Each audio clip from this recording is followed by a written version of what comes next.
He'd buried the dream of fatherhood beneath snow and silence, but they came with nothing but names and hunger. 3 silver coins changed their fate. One whispered word changed his. Clayton Thorne stepped down from the freight wagon at the edge of Cedar Ridge, Colorado territory, wearing a coat older than most buildings in town. For years, he'd descended from the mountains once each season to trade furs and supplies, then vanished back into the high country before sunrise warmed the ground. But today he lingered. 6 months earlier, a doctor in Fort Collins had delivered news that cut deeper than any blade. Scar tissue, damage from an old war wound, the cold certainty that he'd never father children.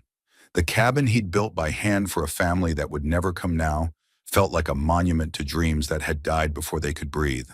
The sound of voices drew him toward the churchyard, where a crowd had gathered. A woman in gray stood on the church steps beside 3 small figures huddled together like lost sheep. "Auction today," she called out. 3 children, ages 7, 5, and 3. No surviving kin, no charity placements left. The children stood with coats too thin for spring and eyes too wide for their age. The eldest boy positioned himself protectively in front of his sisters, jaw set in defiance that broke Clayton's heart. The little girl gripped the baby's hands so tightly their knuckles showed white through dirt-stained skin. No one in the crowd moved. No one offered a bid. These weren't the kind of children wealthy families wanted. Too old, too damaged, carrying too much sorrow. $2 for the set, the woman barked, desperation creeping into her voice. Anyone? Silence stretched like a held breath. 3. The word left Clayton's mouth before his mind could catch up. Every head turned. He walked up the church steps, his boots echoing like thunder, and dropped 3 silver coins into the woman's gloved palm. Then he knelt before the children. The boy squared his shoulders like a soldier. "We don't bite," he whispered, voice barely audible but firm as granite. Clayton almost smiled, the first real expression to cross his face in months. "Didn't figure you did." The girl asked softly, "You got a house?" He nodded. "Got food?" He nodded again, seeing desperate hope flicker in her dark eyes. Then he looked at the smallest one. She hadn't spoken a word, just stared up at him with blue eyes that held too much knowledge for someone so small. She blinked once, twice, then whispered something that hit him like lightning. "Papa." The sound struck him like thunder in a clear sky. He hadn't heard that word in years, not aimed at him, not even in dreams. The crowd began to whisper, but Clayton couldn't hear them. He could only hear the soft breath of a little girl who had somehow recognized something in him that he'd thought was buried forever. The woman's face had paled. "She's barely spoken in weeks," she murmured. "No one told her to say that." Clayton didn't speak. He simply reached for the child and picked her up. She nestled against his neck with a sigh that sounded like coming home.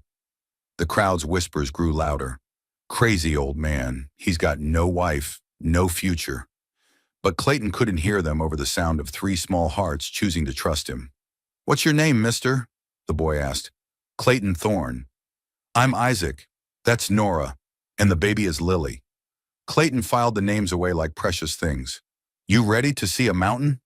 Isaac's chin lifted slightly. "Yes, sir." He'd come to town to forget what he couldn't be. Instead, he was heading back to the mountain with 3 reasons to try again. The borrowed wagon groaned as they climbed the winding trail. Pine trees pressed close on both sides, their branches filtering afternoon sunlight into dancing patches of gold. The air grew thinner, carrying the sharp scent of snow and evergreen. Isaac sat rigid beside him, eyes constantly scanning the forest. Nora had curled up in the wagon bed with Lily, humming something soft that seemed to calm the baby's whimpers. None of them had said much since leaving town, but Clayton could feel their watchful hope. As the sun began to sink toward the western peaks, they crested the last ridge. Below them, nestled in a clearing surrounded by towering pines, sat Clayton's cabin. Built with his own hands 7 years ago, it had waited all this time for this moment. "It's big," Nora whispered, wonder in her voice. "Big enough," Clayton replied, pulling the wagon to a stop. He helped them down one by one, their small hands cold in his weathered palms. Lily clung to his neck when he lifted her, reluctant to be set down. Inside, he lit the oil lamps while the children stood in the main room, taking in their new world with careful attention. The interior was simple but well made. A stone fireplace dominated one wall, flanked by shelves lined with books and carved wooden animals. A sturdy table sat in the center, surrounded by chairs he'd made himself. A ladder led to a loft that could serve as sleeping space. "You hungry?" Clayton asked, though he could see the answer in their hollow cheeks. Three small heads nodded in unison. He made what he knew: venison stew with potatoes and wild onions. Simple food, but filling and warm. As it simmered, he arranged bedrolls in the loft.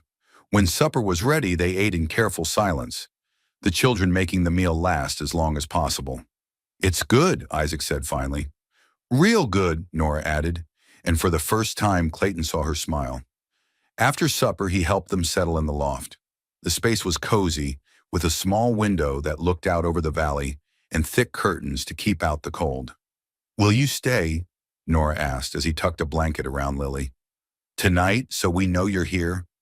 When was the last time someone had wanted him to stay anywhere? "I'll be right downstairs," he promised. But as he started toward the ladder, Lily's voice stopped him. "Papa?" She held out her arms, and he climbed back up to gather her close. She whispered something against his chest, words too soft to understand, but the meaning was clear. Safety. Home. As Clayton sat in the warm lamplight with a child who had chosen to call him father, he felt something broken beginning to heal. Tomorrow would bring challenges, questions about guardianship, whispers in town. But tonight, in the glow of firelight, with 3 small heartbeats settling into sleep above him, Clayton allowed himself to believe in second chances. The mountain wind sang lullabies around the cabin eaves, and for the first time in years, Clayton Thorne wasn't alone. 3 days later, the morning arrived without warning, sunlight creeping across the cabin like it was afraid to wake what it didn't understand. Clayton stirred from his chair by the fire, neck stiff, boots still on, a blanket he didn't remember pulling over himself sliding to the floor. He blinked slowly, eyes drawn to the small figures curled together near the dying embers. They were still here. It wasn't a fever dream brought on by mountain solitude. 3 children, his now, or something like it. They hadn't run in the night, hadn't cried themselves sick with fear. They'd simply folded into the cabin like they belonged. Isaac was already awake, standing by the window like he'd been waiting for trouble. The boy didn't sleep easy. Clayton had heard him shifting and muttering through the night, caught in dreams that sounded more like battles. "You're not taking us back," Isaac said. Not a question, but a quiet challenge. Like he already knew what people did when they changed their minds about unwanted children. "No," Clayton said simply, moving to the stove. "You eat, then you help." Isaac nodded once, something loosening in his thin shoulders. The boy understood work, understood earning his keep. That was good. The mountain didn't suffer the lazy. Nora sat up next, her dark hair tangled like a bird's nest, eyes squinting against the morning light. She looked around the cabin as if seeing it for the first time, taking in the carved animals on the shelves, the thick quilts, the solid walls that didn't shake when the wind blew. "Everything still tastes like oatmeal," she muttered, though there was less venom in it than the day before. Clayton almost smiled as he ladled porridge into wooden bowls. "Got berries to go with it today." That got her attention. When was the last time these children had tasted something sweet? Lily crawled into his lap before he'd even sat down, her small arms wrapping around his waist like she'd always belonged there. She looked up at him with those impossibly blue eyes and whispered, "Papa hungry too?" The words hit him like a physical blow. Papa. She kept saying it, kept looking at him like she knew something he'd forgotten about himself. Clayton's throat worked around words that wouldn't come, so he just nodded and shared his porridge with her, 1 spoonful for him, 1 for her, until the bowl was empty and she was giggling. After breakfast, he put them to work. Isaac followed him outside where the chicken coop needed mending after the winter storms. Clayton handed him a hammer, watched how the boy studied the broken boards with careful attention. "You know your way around tool," Clayton observed. Isaac shrugged. "Pa taught me some, before ... The boy's voice trailed off, but Clayton didn't push. Everyone had befores they didn't want to talk about. He just showed Isaac how to set the nails, how to swing the hammer so it drove true. Nora wandered outside next, dragging a broom twice her size. She attacked the front porch with the fury of a woman scorned, muttering about dust and boys being no help. Clayton let her mutter, let her stomp around like a tiny tornado. The girl had fire in her, and fire was useful if you knew how to tend it right. But when she tripped over a loose board and scraped her elbow, he was there before the tears could fall. She winced but didn't flinch when he knelt to examine the scrape. "My real papa used to carry peppermints in his pocket," she said suddenly. Clayton's hand stilled.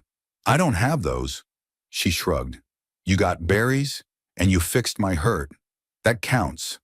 By evening, they'd settled into something that almost felt like routine. Clayton cooked supper, venison and potatoes with wild greens. The children ate like they were afraid the food might disappear, but slower than the night before, with less desperate hunger. As the fire crackled and shadows danced on the walls, Clayton found himself watching them openly. Isaac helped Nora without being asked. Nora made sure Lily got the softest bits, and Lily kept glancing at him like she was making sure he was still there. "You got any stories?" Nora asked as they finished eating. "What kind of stories?" "The kind where nobody dies," Isaac said quietly, and Clayton's chest tightened at the pain in those young eyes. So he told them about the mountains in winter, about the way snow could fall so thick you couldn't see your hand in front of your face, but how the trees would show you the way home if you knew how to read them. He told them about the family of foxes that lived in the rocks behind the cabin. Lily fell asleep against his chest halfway through, her breathing soft and even. Nora's eyes grew heavy, but she fought sleep like it was an enemy. Isaac listened with the intensity of someone memorizing every word. When Clayton finally carried Lily up to the loft, she stirred just enough to whisper, "Papa tell more stories tomorrow?" "Yeah, sweetheart," he said, surprised by how easily the endearment came. "Tomorrow." But tomorrow came with trouble. Clayton woke to unnatural silence. No birds calling, no wind in the trees, no small sounds of animals going about their morning business. Just the kind of quiet that meant something was wrong. He slipped from his bedroll and moved to the window. Nothing moved in the clearing, but the hair on the back of his neck stood up anyway. Someone was out there, watching. He dressed quickly and stepped onto the porch, rifle in hand but not raised. The morning mist clung to the ground like spirits reluctant to leave, and the air tasted of snow despite the spring warmth. That's when he saw it. Nailed to the oak tree at the edge of the clearing was a piece of paper, the edges fluttering in the breeze. Clayton's blood turned to ice water. He'd lived alone on this mountain for 7 years, and no one came up here without him knowing about it first. He approached the tree slowly, every sense alert. The paper was crude, the writing scrawled in charcoal. "They ain't yours. Don't forget it." Clayton ripped the note down, his jaw clenching hard enough to crack teeth. Someone had been here in the night, close enough to the cabin to nail this warning to his tree, close enough to hurt the children if they'd wanted to. The sound of the door opening made him spin around. Isaac stood on the porch, barefoot and shirtless, but holding a piece of firewood like a club. "What is it?" the boy asked, eyes scanning the tree line. Clayton folded the note and tucked it into his pocket. "Nothing you need to worry about." But Isaac was too smart to buy that lie. Someone was here. It wasn't a question. The boy had probably been awake, listening, when the intruder came calling. "Yeah," Clayton admitted. "Someone was here." Isaac's grip tightened on the firewood. "They coming back?" Clayton looked at the boy, really looked at him. Skinny as a rail, probably hadn't had a full belly in months, but standing there ready to fight for what little safety he'd found. "I don't know," he said honestly, "but if they do, we'll be ready." The rest of the morning passed in tense preparation. Clayton checked his ammunition, cleaned his rifle, and showed Isaac how to load the old shotgun he kept for emergencies. Nora sensed the change in mood and kept Lily close, singing soft songs to keep the baby calm. But it was Isaac who asked the question that had been gnawing at Clayton all morning. "Why don't they want us to stay?" Clayton paused in his cleaning of the rifle barrel. "How did you explain to a 7-year-old that some people saw children as property, as things to be owned rather than loved?" "Some folks," he said carefully, "think they got a say in things that ain't their business." "Like us?" "Like you."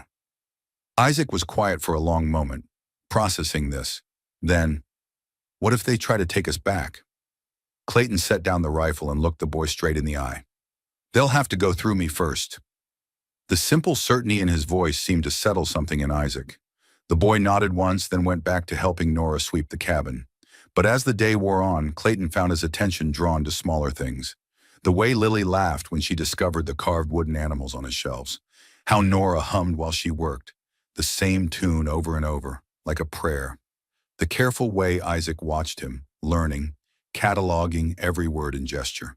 They were settling in, these three small souls, making the cabin warmer just by being in it. And Clayton was surprised to find that the protective fury he'd felt at the threatening note wasn't fading. It was growing stronger. That evening, as they sat around the fire after supper, Lily climbed into his lap again and rested her head against his shoulder. "Papa's scared," she asked so quietly only he could hear. Clayton thought about lying, about telling her everything was fine. But these children had probably heard enough lies from adults who were supposed to protect them. "A little," he admitted.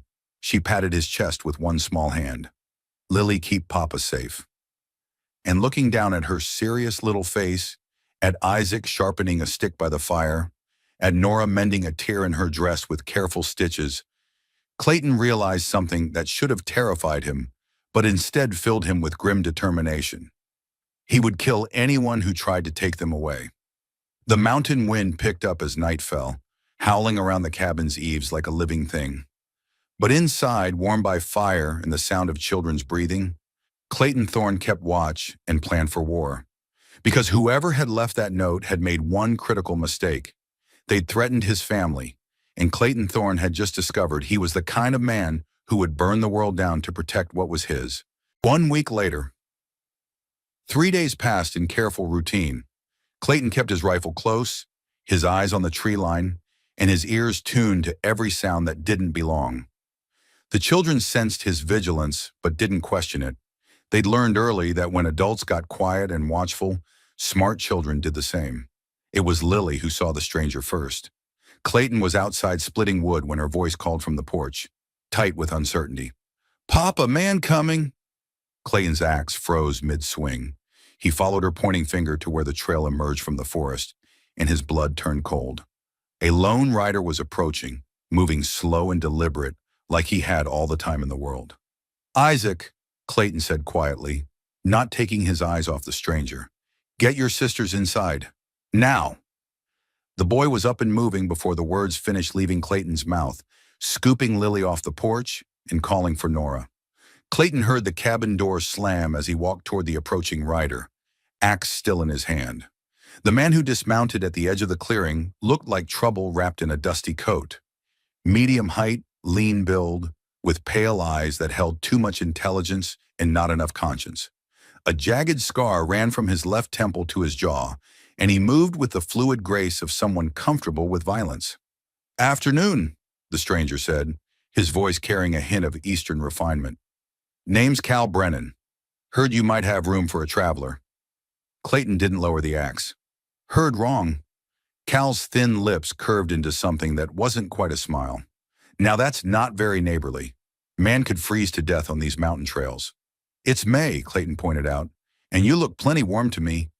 The stranger chuckled, but his eyes remained cold.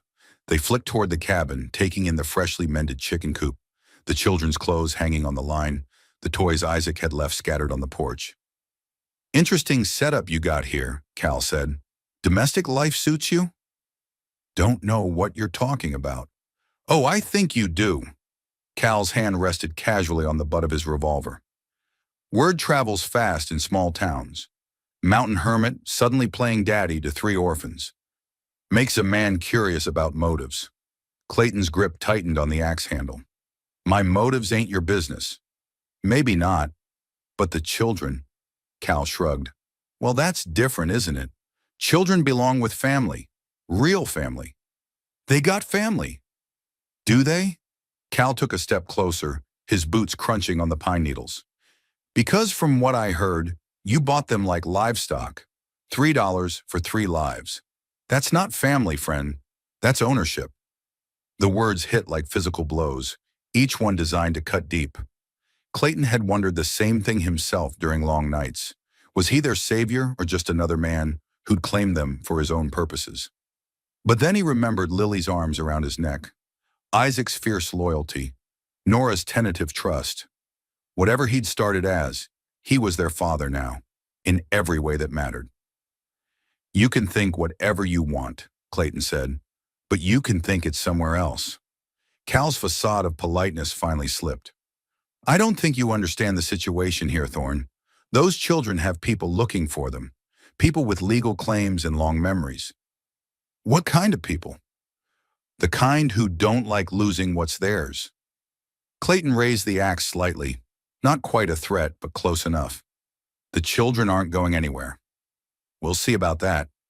Cal remounted his horse, settling into the saddle with practiced ease.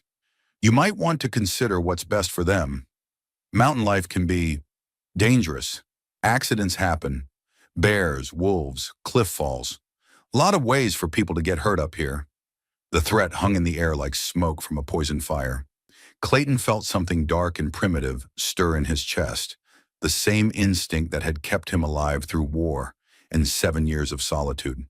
Mister, he said, his voice dropping to barely above a whisper, you come around here again, you threaten my family again, and I'll show you just how dangerous mountain life can be. Cal's scarred face split into a genuine grin. There's the man I heard about. The killer who came home from the war and couldn't stop killing. How many men you put in the ground, Thorne? Before Clayton could respond, the stranger spurred his horse and rode back into the forest, leaving only the echo of hoofbeats and the lingering scent of menace.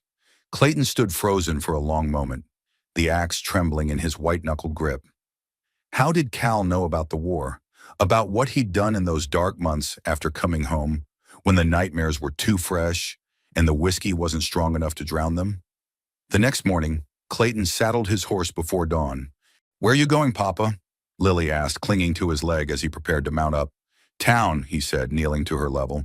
Got some business to take care of. Isaac appeared at his shoulder, eyes old beyond his 7 years. What kind of business? Clayton met the boy's gaze steadily. The kind that keeps families together. He left them with strict instructions. Stay inside, keep the shotgun loaded, and if anyone came while he was gone, anyone at all, they were to hide in the root cellar until he returned. The ride to Cedar Ridge took 2 hours, and Clayton spent every minute planning. Cal had known too much about him, about the children, about things that should have been private. That meant someone in town was feeding information to the wrong people. The general store was his first stop. Martha Henley had run the place for 15 years and knew everyone's business, whether they wanted her to or not. Clayton! Martha's weathered face lit up when he walked in. How are the little ones settling in? Fine, Clayton said, not bothering with pleasantries. Martha, anyone been around asking about me? About the children? Her smile faltered. Why? Something wrong? Just answer the question. Martha glanced around the empty store, then leaned closer. There was a man here yesterday, well-dressed, city clothes, said he was looking into the welfare of some orphans who'd been irregularly placed. Clayton's jaw clenched. What did you tell him? Nothing much, Martha said quickly. Just that you seemed to be taking good care of them. But Clayton, he had papers, official-looking documents with seals. What kind of papers? Child welfare, I think. Said there had been complaints about the auction, about children being sold to unmarried men without proper oversight. The walls felt like they were closing in. Clayton had known this might happen, had feared it from the moment he dropped those coins in the churchwoman's palm. Anyone else been asking questions? Martha hesitated. Sheriff Rawlings was in this morning, asked if I'd seen any strangers around, seemed concerned about something. Clayton nodded grimly and walked directly to the sheriff's office. Rawlings was behind his desk, studying a wanted poster with intense concentration. Clayton, the sheriff looked up. Glad you came by. We need to talk. Yeah, we do. Rawlings gestured to a chair, but Clayton remained standing. The sheriff sighed and set the poster aside. I got word from the territorial marshal's office, Rawlings said. Seems there's been some inquiries about a certain mountain man and 3 children. Official inquiries. What kind of official? The kind that come with federal backing and the authority to remove children from homes they deem unsuitable. Rawlings leaned back in his chair. Clayton, you need to understand what you're up against here. These people have lawyers, judges, politicians in their pocket. Why? Clayton asked. Why do they want 3 orphans nobody else gave a damn about? Rawlings was quiet for a long moment. Then, you ever hear of the Brennan family back east? Railroad money, mining interests, political connections going back 3 generations. Clayton's blood turned to ice. Brennan. Cal Brennan is the youngest son, black sheep of the family, but family nonetheless. Word is, one of those children might be his bloodkin, a niece or nephew from a sister who died in scandal and poverty. The pieces clicked into place with sickening clarity. They don't want the children back out of love. No, Rawlings said grimly. They want them back for respectability. Can't have Brennan blood growing up wild in the mountains with a man who has no legal claim to them. Clayton's hands clenched into fists. Those children have been through enough. They're safe now, happy. They call me father. I know, but the law doesn't always care about what's right, just what's legal. Then I'll make my own law. Rawlings stood, his expression hardening. Clayton, don't do anything stupid. These people have resources you can't imagine. You fight them the wrong way, you'll lose everything, including those children. Then what do you suggest? Get a lawyer. File for legal guardianship.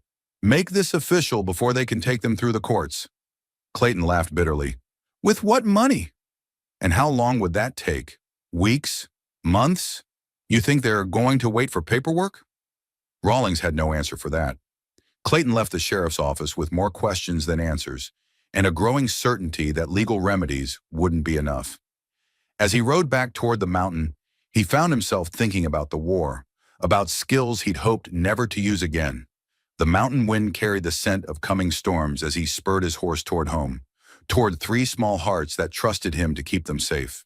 He wouldn't let them down, no matter what it cost him. The next day, Clayton returned from town with storm clouds gathering behind his eyes and thunder building in his chest. The ride up the mountain had given him time to think, to plan, to remember skills he'd hoped to leave buried with the war. But as his cabin came into view through the pine trees, something was wrong. Too quiet. Even for late afternoon, even with the children under strict orders to stay inside, the silence felt heavy, unnatural. No smoke rose from the chimney. No small voices drifted from the windows. The very air seemed to hold its breath. Clayton dismounted 50 yards from the cabin, rifle already in his hands. His boots made no sound on the pine needles as he approached, every sense alert for danger. The front door hung open like a wound, darkness yawning beyond the threshold. Inside, chaos told the story he didn't want to read. Overturned chairs, Lily's wooden animals scattered across the floor. The shotgun he'd left loaded lying broken near the fireplace. Its stock splintered as if someone had wrestled it away from small hands. But no blood, no bodies, just the terrible absence of the voices that had brought his cabin to life. On the kitchen table, weighted down by a smooth river stone, was a note written in the same crude hand as the warning nailed to his tree. Want them back? Come alone to Devil's Canyon at sunset. Bring papers showing you own them legal-like, or don't come at all. Your choice, old man. Clayton's hand shook as he read the words again. Devil's Canyon, a maze of rock formations and hidden caves 15 miles south, where the mountain dropped away into shadows that never saw full sunlight. Perfect place for an ambush. Perfect place to make people disappear.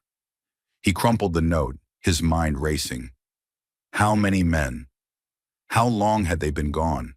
Were the children hurt, scared, crying for him? The sound of approaching hoofbeats made him freeze. Through the window, he saw Sheriff Rawlings riding up with 3 men in city clothes. Federal marshals, most likely, or worse.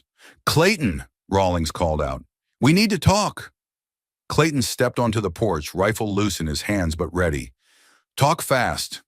The lead rider, a thin man with spectacles and the pale complexion of someone who lived in courtrooms, cleared his throat.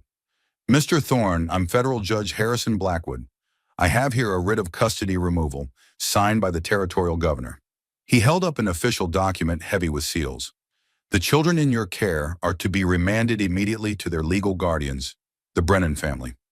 The children aren't here, Clayton said flatly. Judge Blackwood's eyebrows rose. I beg your pardon? They're gone. Taken. Clayton's voice carried the weight of mountains about to fall. Your legal guardians kidnapped them. Clayton showed them the note. The judge read it twice, his pale face growing paler. This is irregular, Blackwood stammered. The Brennan family assured us they would pursue only legal remedies. The Brennan family lied, Clayton said. Question is, what are you going to do about it? One of the other writers, a man with the build of a professional gunfighter, spoke up. Could be a trick. Man facing legal proceedings might stage something like this. Clayton's rifle came up, not quite pointing at the man, but close enough to make his horse sidestep nervously. Mister, if you're suggesting I'd use 3 children as pawns in some legal game, you'd better be ready to back those words with iron. The gunfighter's hand drifted toward his weapon, but Judge Blackwood held up a restraining hand. If what Mr. Thorne says is true, then this is a matter for law enforcement. Law enforcement takes time, Clayton said. Time those children don't have. He was already moving toward his horse, checking his ammunition, his mind shifting into the cold, calculating mode that had kept him alive through 2 years of killing. Mr. Thorne, Judge Blackwood called, I cannot allow you to take matters into your own hands. Judge, Clayton interrupted, swinging into his saddle, with all due respect, you can take your federal proceedings and file them in hell. Sheriff Rawlings stepped forward. Clayton, what do you need? The question surprised him. Rawlings was risking everything by even asking. Time, Clayton said. Give me until full dark. If I'm not back with those children by then, you can assume I'm dead and proceed however you see fit. Rawlings nodded slowly. You heard him, gentlemen. We wait until dark. Clayton spurred his horse toward the darkening forest, leaving behind the complications of courts and legal documents for the simpler mathematics of violence. Someone had taken his children. Someone was going to pay. The trail to Devil's Canyon wound through country that grew progressively more hostile, loose shale, deadfall, and shadows that seemed to move independently. Clayton knew this country, had hunted it for years, but tonight it felt alien, pregnant with malevolent possibilities. He found their tracks easily enough. 3 horses, one carrying double, probably one of his children riding with their captor. The hoof prints spoke of haste, of men pushing their mounts harder than was wise. As he crested the ridge overlooking Devil's Canyon, smoke rose from a sheltered hollow where ancient rock falls had created a natural amphitheater. A single campfire, 3 horses picketed nearby, and the faint sound of voices, adult voices, rough and impatient. Clayton left his horse a quarter-mile back and approached on foot, moving through the gathering darkness like a ghost with lethal purpose. The war had taught him patience, had shown him that the difference between life and death often came down to taking that extra moment to observe, to plan. From his concealed position in the rocks above the camp, he could see them clearly. Cal Brennan sat near the fire, that scarred face animated as he spoke to his companions. A fat man with thinning hair counted money from a leather pouch, and a third man, tall and lean with the look of a professional killer, stood guard with a rifle. But where were the children? Then he heard it, a faint whimpering from the direction of a dark cave mouth at the far end of the hollow. One of the men said something Clayton couldn't make out, and Cal laughed, the sound echoing off the canyon walls like breaking glass. Won't be needing them much longer anyway, Cal was saying as Clayton crept closer. Once we get them back east, proper schools, proper families, they'll forget all about their mountain man soon enough.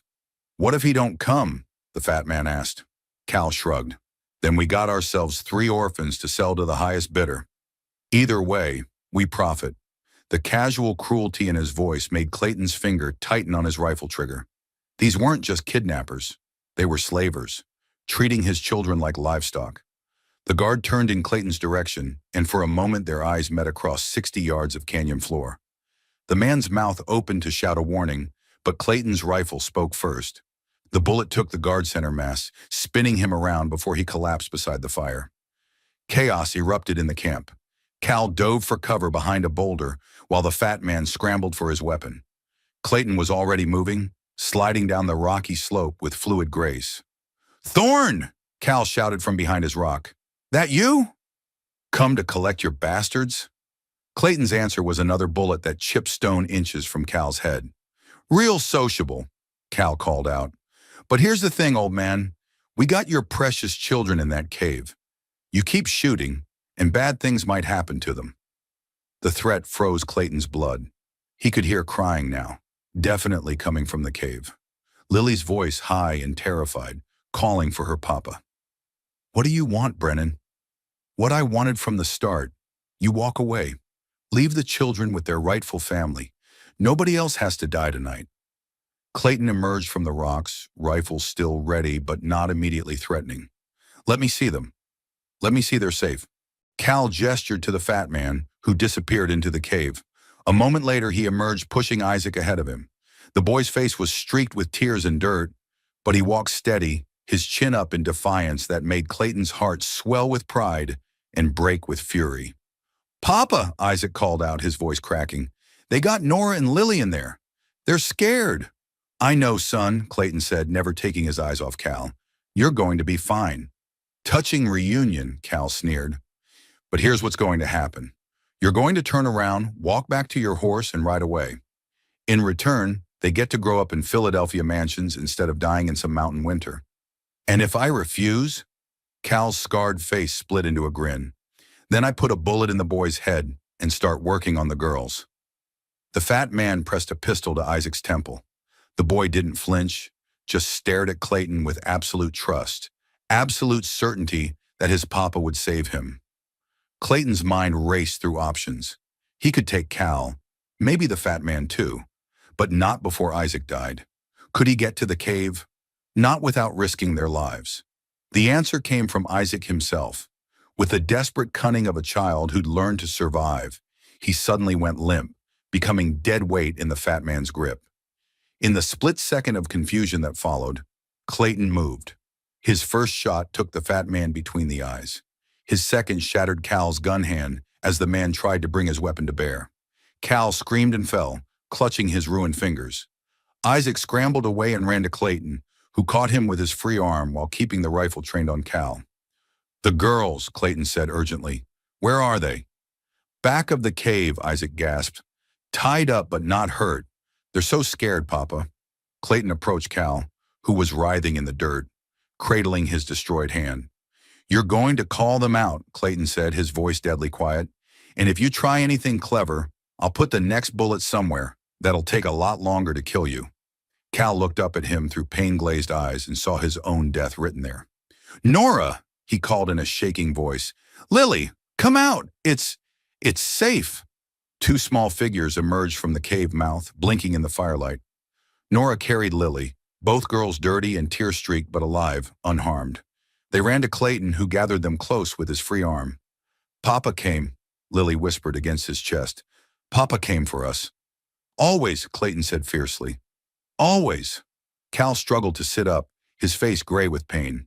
You can't just kill me. There'll be questions, investigations. The federal judge, Clayton interrupted, is going to hear how you kidnapped 3 children and threatened to murder them, how you resisted lawful rescue. Cal's eyes widened in understanding of his position. Clayton could have killed him then, should have perhaps. But with the children watching, with their trust absolute in his goodness, he found he couldn't pull the trigger. Instead, he left Cal bleeding in the dirt, gathered his children, and started the long journey home. When they reached the cabin, Judge Blackwood and his party were still waiting. In the lamplight, the federal judge took one look at the children's tear-streaked faces and Clayton's grim expression. I believe, the judge said carefully, that there may have been some irregularities in the Brennan family's petition. Perhaps it would be best to postpone any custody proceedings. Perhaps it would, Clayton agreed. Later, after the children were fed and bathed and tucked safely into their beds, Clayton sat by the fire with Lily in his lap, her breathing soft against his chest. Bad men gone? She asked. Gone, Clayton confirmed. Papa keep us safe always? Clayton looked down at this little girl who trusted him absolutely, who called him Papa with such certainty, and thought about all the ways the world might try to tear his family apart. Always, he promised. And in the warm glow of the firelight, with his daughters breathing soft against his chest and the mountain winds singing protective songs around their cabin, Clayton Thorne meant every word. 3 months later. 3 months passed in blessed quiet after the Devil's Canyon incident. The Brennan threat had vanished like smoke and mountain wind, leaving behind only whispered stories in Cedar Ridge about the mountain man who'd faced down federal marshals and lived to tell the tale. Clayton didn't encourage the talk, but he didn't discourage it either. Sometimes a reputation for dangerous competence was the best protection a man could have. The children had settled deeper into their new life, with the resilience that only the young possess. Isaac had grown 2 inches and learned to split wood with an axe half his size. Nora had claimed dominion over the cabin's domestic realm, organizing supplies with fierce efficiency. And Lily had bloomed like a wildflower in spring sunshine, her laughter echoing off the canyon walls as she chased butterflies and collected pretty stones. But peace, Clayton had learned, was always temporary. The letter arrived on a Tuesday morning in late August, carried by a traveling preacher who'd lost his way trying to reach the mining camps up north. Clayton found the man watering his horse at the creek, looking haggard and uncertain. "You Clayton Thorne?" the preacher asked, mopping sweat from his brow. "Depends who's asking." The man reached into his saddlebags and withdrew an envelope, yellowed at the edges and sealed with red wax. "Woman in Denver paid me $5 to deliver this personal-like. Said it was important you get it before—" The preacher's voice trailed off, and Clayton's blood chilled. "Before what?" "Before she passes on, I reckon. Looked mighty poorly when I saw her. Consumption, most likely." Clayton took the envelope with hands that trembled despite his effort to keep them steady. The writing on the front was careful, feminine, achingly familiar despite the years that had passed. Clayton Thorne's Cedar Ridge territory, private and urgent. He recognized the handwriting immediately, and the recognition hit him like a physical blow. Rose, his wife, or the woman who'd once held that title before vanishing in the night 7 years ago.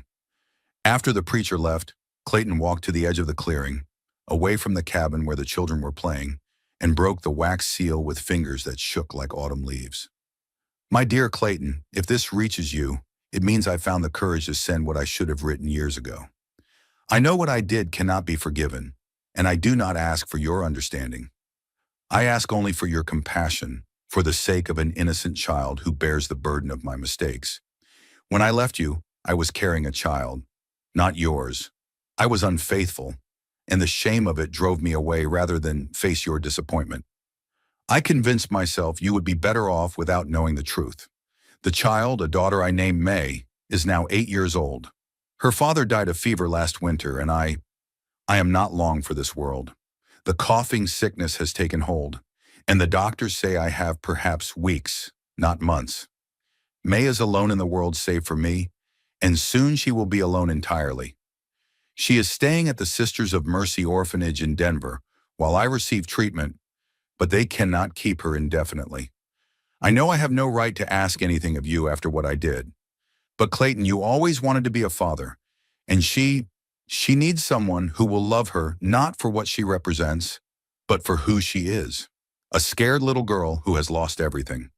If there is any part of the man I married still in you, if there is any forgiveness left in your heart, please consider taking her in. The enclosed photograph will show you her face. With all my regrets and what love I have left to give." Rose Clayton's hand shook as he examined the small photograph tucked inside the envelope. A serious-faced little girl with dark hair and eyes that held too much sadness stared back at him.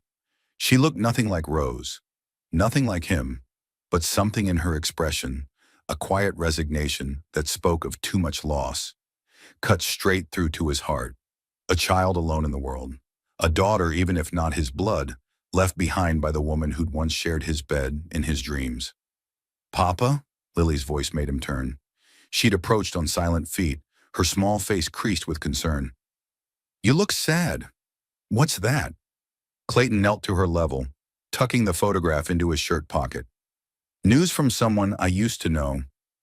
Lily reached out and touched his cheek with one small hand. "Make you cry?" He hadn't realized tears had started. "Yeah, it does." Want Lily to make it better? The simple offer broke something loose in Clayton's chest. He pulled her close, breathing in the scent of mountain air and innocence that clung to her hair. That evening, after the children were asleep, Clayton sat by the fire reading Rose's letter again, memorizing every word. Part of him wanted to burn it, to pretend it had never arrived. He had a family now, children who called him Papa and meant it. Why complicate that with ghosts from his past? But another part of him couldn't stop thinking about a 7-year-old girl sitting in an orphanage, waiting for someone to claim her. The next morning, he made his decision. I need to go to Denver, he told Isaac as they fed the chickens together. There's someone there who needs help. Isaac looked up from scattering grain, his young face serious. What kind of someone? A little girl whose mother is dying. She doesn't have anywhere else to go. Like we didn't have anywhere to go. Yeah, like that. Isaac nodded slowly. She gonna come live with us? Maybe. Would that be all right with you? The boy was quiet for a moment, watching the chickens peck at the feed. Then, will there be enough room? Enough food? Clayton's heart ached at the question. Even now, even after months of safety, Isaac's first concern was scarcity. There's always room for one more, Clayton said firmly. Always enough love to go around. Isaac met his eyes, searching for deception and finding none. Then yeah, it'd be all right. The journey to Denver took 3 days of hard riding. Clayton made the trip alone, leaving the children in the care of Martha Henley, a practical woman who'd raised 6 children and wasn't fazed by 3 more. Denver was a sprawling, chaotic place that reminded Clayton why he preferred mountains to civilization. The Sisters of Mercy orphanage sat on the outskirts, a stern brick building that looked more like a prison than a home. Sister Margaret, the elderly nun who ran the place, received him in a sparse office that smelled of carbolic soap and disappointment. You're here about the Garrett child, she said without preamble. May, Clayton said. Her name is May. The mother passed 2 days ago. Consumption, as expected. The child hasn't spoken since we delivered the news. Clayton's chest tightened. 2 days ago, while he'd been wrestling with indecision, May had been facing the worst moment of her young life alone. I'd like to see her. Sister Margaret led him through corridors lined with dormitory rooms where children went about the business of existing without living. May sat alone in a small room at the end of the hall, staring out a window that faced a brick wall. She was smaller than her 7 years suggested, all sharp angles and hollow spaces. The dark hair from the photograph was lank and lifeless, and her charity dress made her look like a forgotten doll. May, Sister Margaret said briskly, this is Mr. Thorne. He's come to see you. The child turned slowly, and Clayton found himself looking into eyes that held a depth of loss that made his soul ache. Hello, May, Clayton said softly, kneeling to her level. Your mother wrote to me about you. For a moment, something flickered in those dark eyes. Hope, perhaps, or curiosity. Then it was gone, replaced by protective blankness. She said you might need somewhere to go, Clayton continued. Somewhere safe, with people who would care about you. May's lips moved silently, forming words she couldn't voice. Clayton reached into his pocket and withdrew something he'd carved during the ride to Denver. A small wooden horse, its mane flowing as if caught in eternal wind. I made this for someone once, he said, holding it out to her. Never got to give it to them. Thought maybe you'd like it. May stared at the carved horse for a long moment. Then slowly she reached out and took it, her small fingers tracing the smooth curves. It's beautiful, she whispered, the first words she'd spoken since her mother's death. I'm Clayton, he said. I live in the mountains with 3 other children who needed somewhere safe to call home. There's Isaac, who's 8, and Nora, who's 6, and Lily, who's 4. Are they your real children? May asked, her voice barely audible. Clayton considered the question seriously. They are now. Real doesn't always mean blood. Sometimes it just means choice. Choosing to love someone, choosing to stay, choosing to be family. May hugged the wooden horse to her chest. My mama said you were a good man before she got too sick to talk much. Your mama was a complicated person, Clayton said carefully. She made some mistakes, but she loved you. That's why she wrote to me, because she wanted to make sure you'd be safe and loved even after she couldn't take care of you anymore. Will you take care of me? The question was asked so simply, with such quiet desperation, that Clayton felt his heart break and rebuild itself in the space of a heartbeat. If you want me to, he said. If you think you could be happy living on a mountain with people who are still figuring out how to be a family. May was quiet for so long that Clayton began to think she wouldn't answer.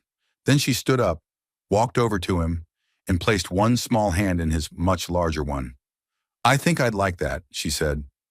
The journey home took 4 days instead of 3, partly because Clayton was careful not to push May too hard, and partly because she needed time to process the magnitude of what was happening. They camped under the stars, and Clayton told her stories about the mountains, about the children she was going to meet. Will they like me? May asked on the 3rd night.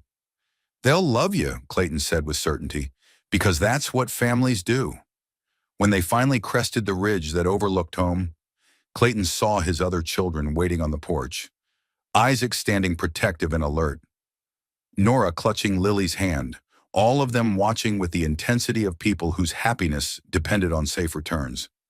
Papa! Lily's voice carried across the clearing as she broke free and ran toward them. Clayton dismounted and caught her up, spinning her around as she giggled. Over her head, he saw Isaac and Nora approaching cautiously, their eyes fixed on the small figure still mounted on his horse. This is May, Clayton said, helping her down. May, these are your new brother and sisters. The children studied each other with careful intensity. Then Nora stepped forward and held out her hand. I'm Nora, she said solemnly. I help Papa with the cooking. Do you know how to make biscuits? May shook her head, but for the first time since Denver, Clayton saw something like a smile ghost across her lips. That's okay, Nora said matter-of-factly. I can teach you. That night, as Clayton tucked 4 children into beds instead of 3, he felt the rightness of it settle into his bones. May had been quiet during supper, overwhelmed by the noise and chaos of a real family meal. But she'd eaten everything on her plate and even smiled when Lily told her an elaborate story about chipmunks. Papa? May's voice was barely a whisper in the darkness. Thank you for coming to get me. Thank you for letting me, Clayton replied. Is it okay if I miss my mama sometimes? Clayton's throat tightened. It's okay to miss her always. Missing people we love doesn't mean we can't love new people too. Hearts are bigger than most folks think. May was quiet for a moment. Then, Papa Clayton? Yeah, sweetheart? I think my mama would be happy that I'm here. Looking up at the loft where 4 children who'd found their way to him through loss and hope were settling into sleep, Clayton thought she was probably right.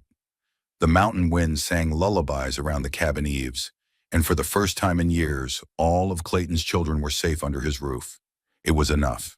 It was everything. 5 years later, 5 years passed like seasons changing, sometimes slow as winter honey, sometimes swift as spring meltwater rushing down the mountainside. The children grew tall and strong under Clayton's steady care, their laughter echoing through the cabin that had once known only silence. Isaac, now 13, had inherited his father's steady hands and quiet strength. He could split a cord of wood, repair a broken fence, or track a wounded deer through miles of forest without breaking stride. But it was his gentleness with his sisters that made Clayton's chest swell with pride. The way he taught May to whittle, how he never complained when Lily demanded piggyback rides. Nora, at 11, ruled the cabin's domestic realm with an iron fist wrapped in gingham aprons. She could cook a meal for 6, mend clothes that seemed beyond repair, and organize chaos into order with the efficiency of a field general. Her sharp tongue could cut down foolishness, but her hands were always gentle when tending scraped knees or fevered brows.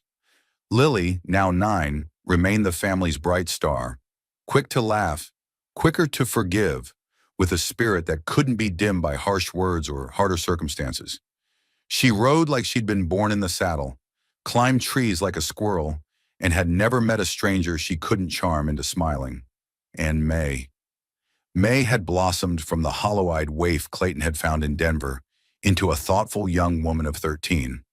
She moved through the world with quiet grace, her artist's hands always busy, sketching the view from her window, pressing flowers between book pages, or carving intricate patterns into pieces of scrap wood. The mountain had been good to them. The cabin had expanded over the years. A proper bedroom for the girls, a workshop where Clayton taught carpentry, a root cellar that stayed cool even in the hottest summers.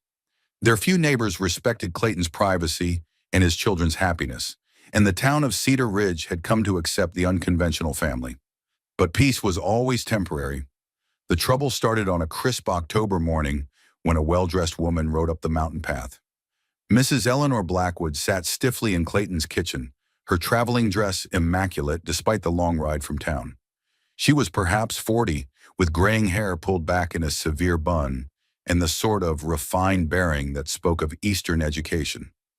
"Mr. Thorne," she said, sipping the coffee Nora had served with automatic politeness, "I represent the Territorial Child Welfare Commission. We're conducting routine reviews of unconventional family arrangements." Clayton felt the familiar chill that came with official attention. "My children are well cared for." "Oh, I can see that," Mrs. Blackwood said, her gaze taking in the clean kitchen, the well-fed children, the obvious love that bound this household together.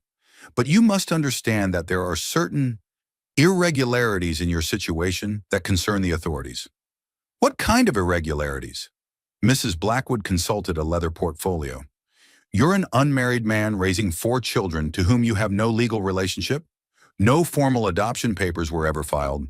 From a legal standpoint, these children are still wards of the state." The words hit Clayton like physical blows. "They're my children.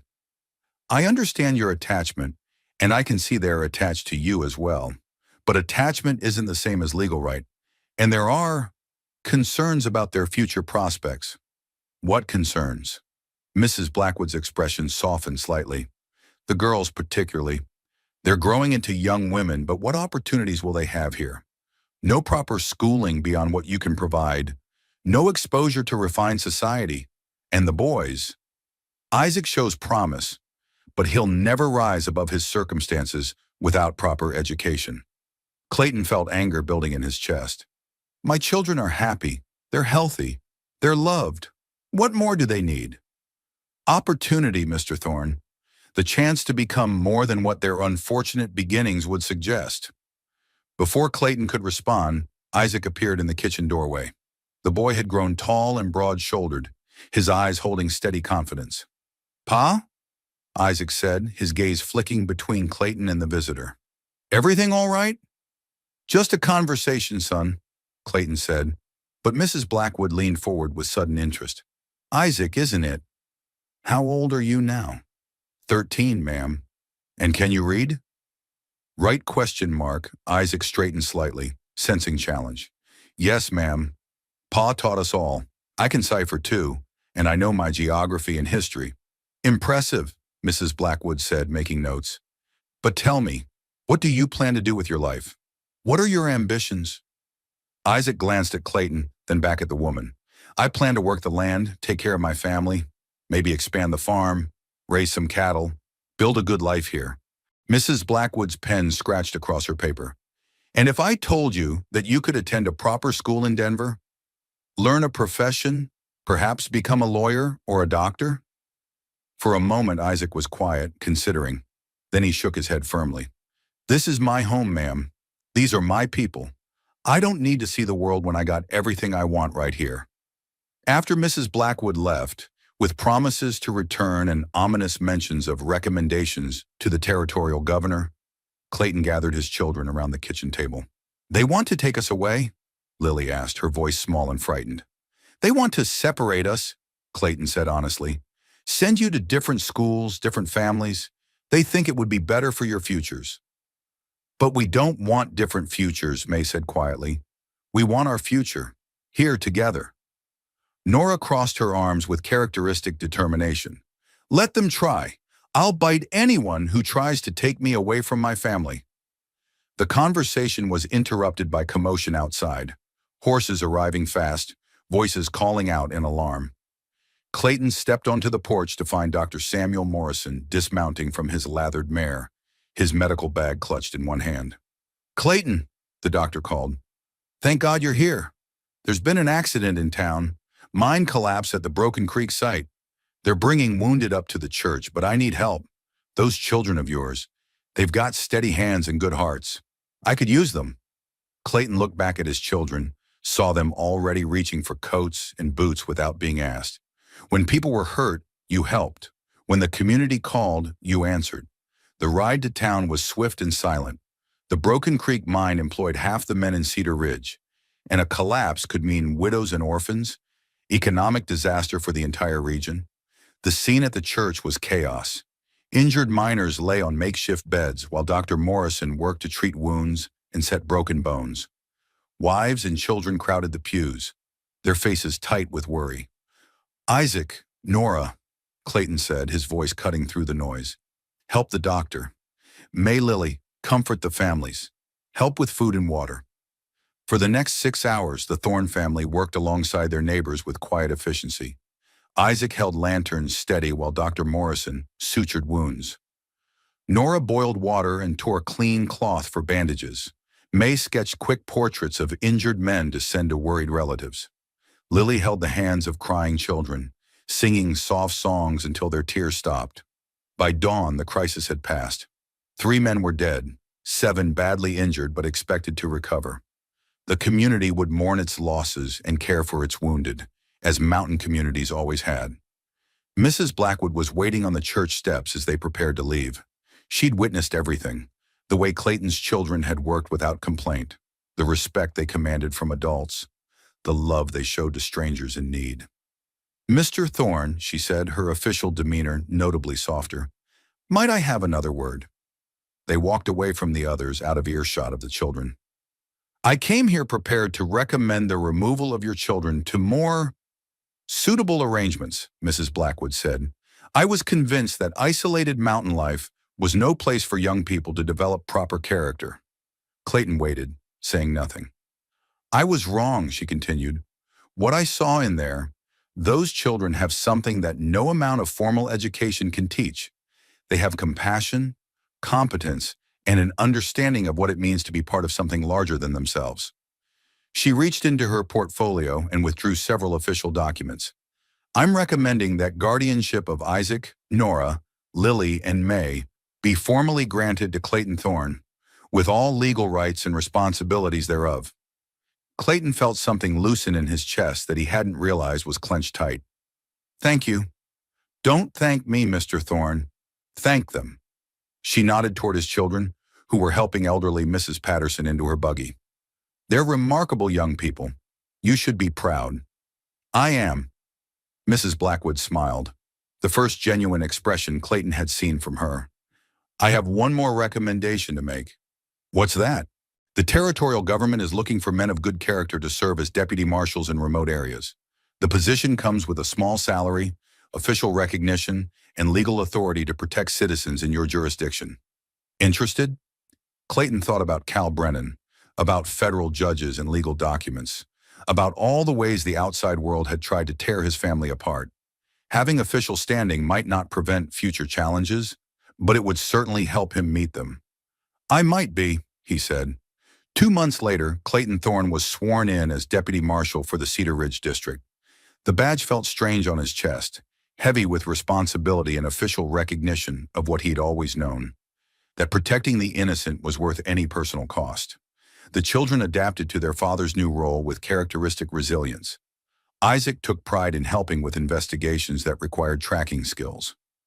Nora organized the household with military precision whenever Clayton had to travel.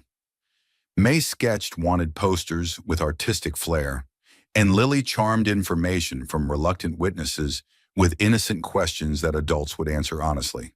But the most significant change came from within Clayton himself. The badge made him feel legitimate in ways he'd never expected, not just as a father, but as a man who contributed to something larger than his own small corner of the world. It was May who noticed first. "Pa," she said one evening as they sat on the porch watching the sunset paint the mountains gold, "you seem different lately. Happier, maybe?" Clayton considered the observation. "I reckon I am." "Why?" He was quiet for a long moment. "For a long time, I felt like I was just taking things. Taking you children from bad situations, taking happiness I didn't deserve. Now I feel like I'm giving something back, like maybe I earned the right to be your father." May leaned against his shoulder. "Pa? Yeah, sweetheart. You always deserved us, from the very first day." As the last light faded from the western peaks and the first stars appeared in the darkening sky, Clayton Thorne sat surrounded by his children. No longer the broken man who'd bought 3 orphans for 3 silver coins, but a father who'd found his purpose in love, freely given and fiercely protected. The mountain wind sang its ancient songs around their cabin, carrying echoes of laughter and promises kept, of a family forged not by blood but by choice, not by chance but by the simple, revolutionary act of refusing to let go. 5 years later, the heart attack came without warning on a crisp February morning when Clayton was splitting wood behind the cabin. One moment he was steady on his feet, axe raised against the winter sky, and the next he was on his knees in the snow. Clutching his chest, pain radiated through his body like lightning. Isaac found him there 20 minutes later, unconscious but breathing, his weathered face gray as old ash. The boy, now a young man of 18, lifted his father with strength born of desperation and carried him inside, shouting for his sisters with a voice that cracked like breaking timber. For 3 days, Clayton drifted between waking and darkness, while Dr. Morrison came and went with increasing concern etched in his lined face. The children took turns sitting beside their father's bed, holding his hand, whispering stories and memories into the silence. It was Nora who was with him when he finally opened his eyes, her 16-year-old face streaked with tears she tried so hard not to shed. "Pa," she whispered, leaning forward eagerly. "Can you hear me?" Clayton's throat felt raw, his voice coming out rough as sandpaper. "Still here, little one." Relief flooded her features, but it was tempered by something else, a gravity that seemed too heavy for her young shoulders. "The doctor says, he says your heart is damaged, says you need to take things easy from now on." Clayton tried to sit up, but his body betrayed him, weakness flooding his limbs like water. "How easy? No more wood splitting, no more long rides, no more—" Her voice broke. "No more being the strong one, all the time." The words hit harder than the heart attack had. For 12 years, Clayton had been the rock upon which this family was built. Provider, protector, the steady presence that made their world feel safe. The thought of becoming a burden to the children who'd given his life meaning made his damaged heart ache in ways that had nothing to do with medicine. Over the following weeks, as spring slowly claimed the mountain from winter's grip, Clayton learned the humbling lesson of accepting help instead of giving it. Isaac took over the heavy work without complaint, his young hands already skilled enough to maintain the cabin and care for the livestock. Nora managed the household with efficiency that would have made any mother proud, while Lily and May handled the daily tasks that kept life moving forward. But it was the careful way they all watched him that cut deepest. The pause before asking him to reach something on a high shelf. The quick exchange of glances when he climbed the stairs too slowly. The unspoken agreement to handle problems themselves rather than burden him with worry. "I'm not dying yet," he told them one evening as they sat around the dinner table, the weight of their concern thick as smoke in the air. "We know, Pa," Isaac said, but his eyes held shadows that spoke of a future none of them wanted to contemplate. That's when the letter arrived, another envelope bearing the seal of the territorial capital and addressed in official script that made Clayton's chest tighten with familiar dread. The letter was from Governor Bradford himself. "Mr. Thorne, your exemplary service as Deputy Marshal has not gone unnoticed. Recent federal legislation has created new opportunities for experienced lawmen to serve in expanded capacities. I am pleased to offer you the position of Regional Deputy Marshal, overseeing law enforcement for a 3-county area. The position comes with a substantial increase in salary, a house in the territorial capital, and educational opportunities for your dependents at the finest schools. Given your family's circumstances, I believe this appointment would provide the legitimacy and resources necessary to ensure their continued welfare and advancement. Please consider this offer carefully. A man of your caliber should not be confined to a single mountain settlement when he could serve the greater good. Respectfully yours, Governor Marcus Bradford."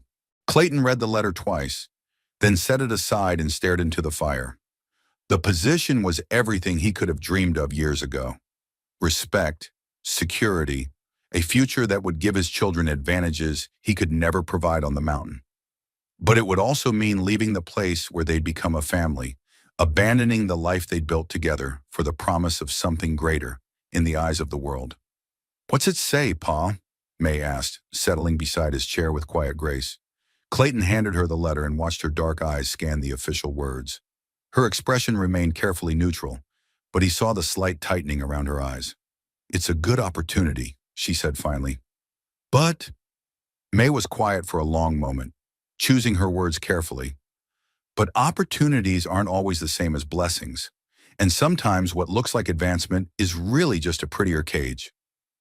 That night, Clayton lay awake listening to the mountain winds sing through the pines, the same song that had welcomed him home 13 years ago when he'd first carried 3 frightened children up this trail. His heart stuttered occasionally, reminding him of its fragility, but his mind was clear. In the morning, he gathered his children around the kitchen table, where so many important conversations had taken place. "I've been thinking about the governor's offer," he began, studying each beloved face. "It would mean leaving here, moving to the capital, starting over in a place where everything is different." Isaac leaned forward, his young face serious. "What do you want to do, Pa?" "That's not the right question, son. The question is, what do we want to do? This family was built on choices, yours as much as mine, and this choice belongs to all of us." For the next hour, they talked through the possibilities, the advantages of city life, better schools, social opportunities that the mountain couldn't provide, but also the costs, leaving the land that had shaped them, abandoning the community that had accepted them, trading the freedom of their mountain home for the constraints of society's expectations. It was Lily who spoke the truth they'd all been dancing around. "Pa," she said, her 14-year-old voice carrying wisdom that seemed decades older. "We don't need the world to think we're legitimate. We already know who we are." Nora nodded firmly. "This is our home. These mountains, this cabin, they're part of us now. We can't just pack them up and take them with us." May looked around the room, her artist's eyes taking in every detail. "All my best work comes from here. The light, the seasons, the way the snow looks on the peaks. I don't think I could create the same things anywhere else." Isaac was quiet the longest, wrestling with the weight of decision. Finally, he spoke. "Pa, you taught us that family isn't about what other people think or what looks good on paper. It's about being together, taking care of each other, building something that matters. We've already got that here." Clayton felt his chest tighten with emotion that had nothing to do with his damaged heart. "You sure?" "All of you, because this might be our only chance to—" "Pa," Lily interrupted, moving to stand beside his chair. "Do you remember what you told us that first night, about the mountain not giving second chances easily?" He nodded. "Well, it gave us one. It gave us you, and it gave us each other. Why would we turn our backs on that now?" Clayton reached for pen and paper, his hands steady as he wrote his response to the governor. 3 lines, simple and clear. "Thank you for your confidence in my abilities. However, my family and I have decided to remain where we are. We have everything we need right here. Respectfully, Clayton Thorne, Deputy Marshal, Cedar Ridge District." As he sealed the letter, Clayton felt a weight lift from his shoulders that he hadn't realized he'd been carrying. The children were right. They'd found their place in the world, carved out their own corner of happiness and purpose. No amount of money or prestige could improve on what they built together. That spring, as Clayton's strength slowly returned and his heart learned to beat with less urgency, the family settled into a new rhythm. Isaac took on more responsibility for the heavy work, but he did it as a partner rather than a replacement. Nora continued to manage the household with gentle efficiency, but she also began teaching younger children in town, sharing the education Clayton had given her. May's artwork caught the attention of a traveling art dealer who offered to represent her work in Denver and beyond. But she chose to stay, documenting the life and people of the mountains with brushes and pencils that captured more than photographs ever could. And Lily bloomed into a young woman who could charm information from the most tight-lipped witness and track a fugitive through terrain that would challenge seasoned lawmen. She became Clayton's unofficial deputy, handling cases that required a lighter touch than his gruff demeanor could provide. One evening, as they sat on the porch watching the sunset paint the mountains in shades of fire and gold, Clayton felt a profound sense of completion. Not the bitter resignation of a man facing death, but the deep satisfaction of a life fully lived. "Pa," May said, her voice soft in the gathering dusk. "Do you ever regret it? Not taking the governor's offer, I mean." Clayton looked around at his children. No longer children, really, but young adults who'd chosen to build their lives around the foundation he'd provided. Isaac, steady and strong, already talking about building his own cabin just over the ridge. Nora, nurturing and wise, becoming the heart of the community in ways that went far beyond her years. Lily, fierce and loyal, growing into a woman who would protect the innocent as fiercely as he'd protected her. And May, quiet and thoughtful, finding ways to share their story with a world that needed to know such families were possible. "No," he said finally, "I don't regret it at all. We made the right choice." "How do you know?" Lily asked. Clayton smiled, his weathered face creasing with lines earned through years of laughter and love. "Because when you love someone, really love them, you don't try to make them into something they're not. You help them become the best version of who they already are. And look at you all. Look at what you've become." As the stars began to emerge in the darkening sky and the mountain wind sang its ancient songs around their cabin, Clayton Thorne closed his eyes and listened to the sound of his children's voices weaving together in comfortable conversation. His heart might be damaged, his time on earth perhaps shorter than he'd hoped, but his legacy was secured, not in badges or official recognition or positions of power, but in 4 remarkable human beings who'd learned that family is a choice you make every day, that love is something you build rather than find, and that sometimes the greatest adventures happen not in distant places, but in the simple act of creating a home where broken hearts can heal and lost souls can finally belong. The mountain had given them their second chance, and they'd made the most of it, together. 10 years later, 10 years passed like turning pages in a cherished book. The children grew into remarkable adults under Clayton's guidance, their laughter still echoing through the cabin that had become something larger than any of them had dared to imagine. Isaac, now 28, had built his homestead over the ridge and married Sarah Henderson. Their son, named Clayton, gurgled in the cradle Isaac carved with his own hands.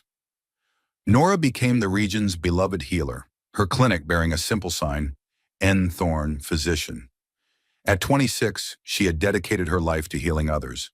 Lily wore her deputy badge with quiet pride at 24, tracking criminals across 3 territories.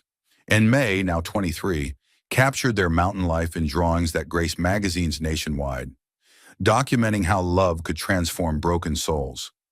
It was May who found Clayton that autumn morning, sitting peacefully on the porch with a half-finished wooden horse in his lap and a smile on his weathered face.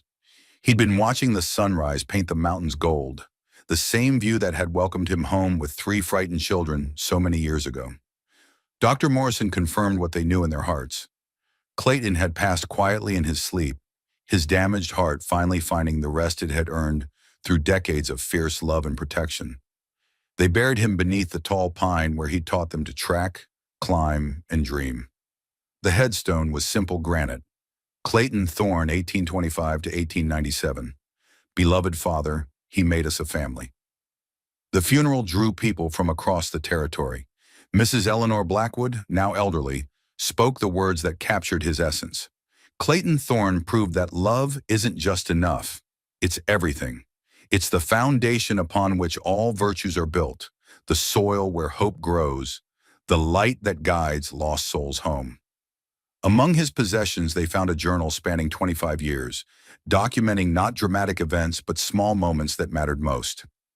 Isaac said his first prayer tonight, thanking God for warm soup and a safe bed. Nora spent hours nursing a bird with a broken wing. She has the healer's heart. Lily asked why some don't have families. I said everyone has family somewhere. Some just haven't found them yet. May drew us around the dinner table, light streaming through windows, but the real light came from our faces when we're together. Isaac would teach his son that family is built by choice, not blood. Nora would heal the sick with hands that learned gentleness from a mountain man who chose love over loneliness. Lily would protect the innocent as the territory's first female sheriff, and May would write their story, The Mountain Man's Children, proving that families are forged in the fires of daily choice and ordinary devotion. Years later, when people spoke of the mountain man who raised 4 orphans, they'd argue about details. But those who knew the truth would smile and set the record straight. Clayton Thorne wasn't a saint. He was something better. A father who chose to love when loving seemed impossible, who built a family from broken pieces of other people's tragedies, who proved that the most ordinary miracles are often the most extraordinary.